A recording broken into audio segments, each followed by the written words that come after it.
Qual era a sensação que teve na primeira vez que apresentou o jogo? A sensação que tive é uma sensação de pânico normal, perfeitamente normal. Ainda hoje, em momentos de maior tensão, apesar de, não sei, ao fim, eu já apresento o Jornal Nacional da TVI há 10 anos, vai fazer 10 anos em setembro. 10 anos, se eu fizer uma média de 200 jornais por ano, estamos a falar de 2.000 jornais. Apesar de fazer quase 2.000 jornais, há sempre aquele jornal em que está tudo a cair aos bocados à volta e nós sentimos a mesma tensão. Isso faz parte, isso é uma adrenalina que faz parte da profissão. E no dia em que eu estiver completamente desinteressado e completamente nas tintas para aquilo que estiver a acontecer à volta, acho que é o dia ideal para eu ir embora para casa, porque não estou lá a fazer nada. Ou já teve certamente alguma situação caricata? Sim, há situações caricatas várias, por exemplo, entrar uma pessoa em estúdio e ninguém dizer quem ela era, o que é que lá estava para fazer, de onde é que vinha, do que é que ia falar, e eu a certa altura tenho que perguntar como é que se chama, muito bem, então e o que é que faz? Faço isto, então vamos conversar, porque no meio da confusão toda ninguém se lembrou de me avisar. Enfim, tocar em telemóveis durante o jornal, alguém cair da cadeira ao nosso lado, dizerem piadas da RSI e nós ao mesmo tempo temos vontade de rir. Eu lembro que uma vez tive que entrevistar um transexual de um lado e, se não me engano, do outro, já não me lembro o que era, mas também era algo de pouco normal, sem sentido pejorativo. E portanto imagina a quantidade de piadas que me eram enfiadas para o auricular. E eu ao mesmo tempo estava a fazer a entrevista e portanto eu estava a tentar manter uma seriedade quando não era fácil, portanto lá para isso. Houve alguma notícia que gostaste mais? Há notícias que nos marcam sempre. O 11 de setembro, pela dimensão das imagens, tem uma carga emocional fortíssima. A tragédia dentro dos rios foi uma coisa que me marcou profundamente, sobretudo ver aquela imagem daquelas famílias à beira do rio, à espera que pelo menos os corpos aparecessem. E numa impotência e uma frustração absoluta. Foi uma coisa que me marcou. Enfim, desde que fui pai, notícias com crianças emocionam-me de maneira diferente. Ao ponto de, obviamente, sentir as coisas com sensibilidade forte e exagerada. Nós, quando damos as notícias, não deixamos de ser carne e osso, deixamos de ser seres humanos. É óbvio que tentamos manter um certo distanciamento. Isto faz parte do nosso trabalho, mas não deixamos de ser de carne e osso e de vibrar com algumas notícias, se forem positivas, e de nos sentirmos sensibilizados, indignados e emocionados com outras que poderão eventualmente ser complicadas. Em 2009, havia alguma notícia que gostasse de dar aos portugueses? Em 2009? Sim. Em 2009 a notícia que eu gostava mais de dar aos portugueses era que o desemprego afinal ia baixar e que a crise tinha acabado. Eu acho que é uma coisa que angustia toda a gente. E hoje em dia, sobretudo ao nível da indústria, nós vemos centenas de indústrias a fecharem. Pessoas na casa dos 40, 50 anos a irem para o desemprego, com a noção de que muito dificilmente vão voltar ao mercado de trabalho. E isso é uma tragédia de dimensão social dificílima. O que eu gostaria é que as pessoas pudessem ter uma oportunidade de mostrar o seu valor, de sustentarem quem gosta e de terem uma vida digna. E hoje em dia, ter um emprego e ter estabilidade no emprego faz parte, para mim, de ter a noção de ter uma vida digna. Já que também não posso dizer que o Benfica vai ser campeão, portanto, está fora de casa. Infelizmente. O David Luiz ainda achava esta semana. Exatamente. Não fazia. Não sabia. Sobre matemática. Devia ser chamado à razão. Exato. No seu dia a dia, sente que isto é um trabalho organizado? Qual é a abordagem das pessoas na rua? Ela é muito simpática. As pessoas gostam de cumprimentar, gostam de. Mantêm com as pessoas de informação um certo distanciamento. Não é uma coisa.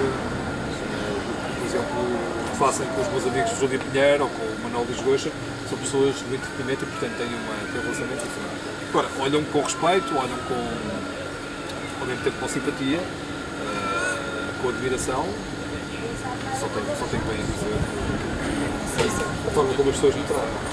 De forma resumida, como é que caracteriza a comissão? De uma forma resumida, sim.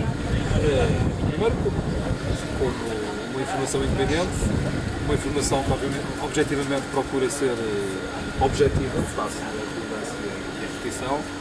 Portanto, é uma informação independente, irreverente, rigorosa, não está ligado a nenhum poder, seja ele qual for, nem está ligado a nenhum governo, seja ele qual for, seja de esquerda, seja de direita, e não tem nenhum preconceito para com a realidade. Isso que é distinto, Eu não sei se é, quer dizer, isso já é o espectador que terá que dizer. Esta é a nossa filosofia. E o que é verdade é que continuamos a ser líder de audiências. Portanto, se calhar o espectador vê na informação da TVI algumas coisas que não vê no outro lado. Sabe que o Presidente Carter tinha um problema, que o adversário é que dizia que ele não conseguia andar e mascar pastilha ao mesmo tempo. Mas eu consigo falar e escrever ao mesmo tempo. Ótimo. Falar sei que fala bem. Era uma piada que diziam ao Presidente Carter que ele não conseguia andar e mascar pastilha ao mesmo tempo. Como é que se chama? O Vítor Correia.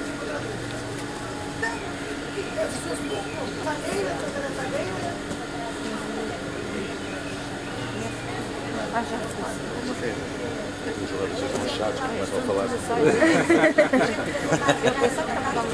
Eu sei, mas é que eu estou a dizer. Eu também sou jornalista, mas não faço entrevistas tão longas. Também não me deixam.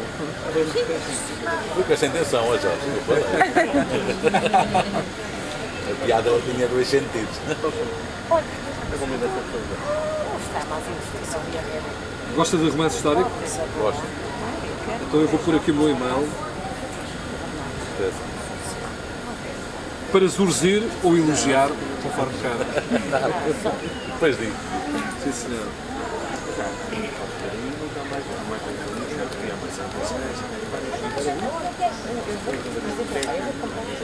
E marido? Como é que fica a família no meio disto tudo? Fica, quer dizer, não fica atrás, mas fica ao lado. E às vezes até à frente. Não é possível, eu já tenho dito isto várias vezes, não é possível, acredito piamente nisso, não é possível nós termos, eu não digo sucesso, porque sucesso é uma palavra que pode ser mal interpretada, mas não é possível nós realizarmos profissionalmente se não tivermos o apoio das pessoas que gostamos. E se não sentirmos da parte das pessoas que gostamos, um apoio, um empurrão, uma solidez a acompanhar-nos que nos permita manter um rumo muito vivo e muito certo naquilo que são os nossos objetivos e naquilo que são as nossas pretensões. E eu nunca seria hoje a pessoa, não quero usar a palavra sucesso, mas pelo menos com certas metas alcançadas do ponto de vista profissional, se não tivesse a minha família, se a minha mulher não me apoiasse da forma como me apoia. E isso não significa estar atrás de mim, não significa estar ao meu lado e muitas vezes à frente.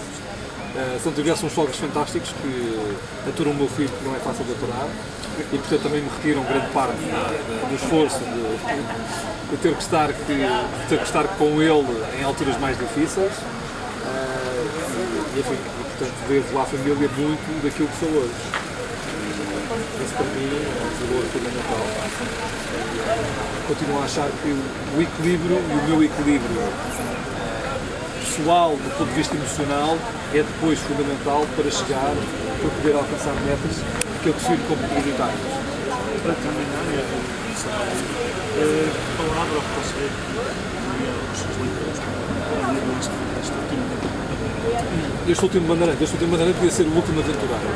Isto é a história de um grande português, esquecido pela história, mas que fez uma viagem notável por terras do Brasil, por terras desconhecidas. Foi fundamental para que Portugal tivesse o império que teve, que acabou por ser maltratado pela história, mas para isso é preciso nós chegarmos ao final do livro. E é uma história de aventura, de mistério, de busca, e é sobretudo um período em que nós normalmente olhamos sempre para os descobridores, para o Vasco da Gama, para o Diogo, etc. Mas nós temos, paralelamente a esses grandes descobridores, outros grandes portugueses e outros grandes exploradores, como este António Raposo Tavares, que foram decisivos para a identidade portuguesa. E numa altura em que, enfim, temos tão baixa autoestima, em que olhamos para nós com tão pouca confiança, é bom ver estes exemplos. E toda a gente diz que é um livro visualmente muito agradável, que está muito bem escrito e que muito empolgante do ponto de vista da história. Mas isso são os leitores que dizem, não sou eu.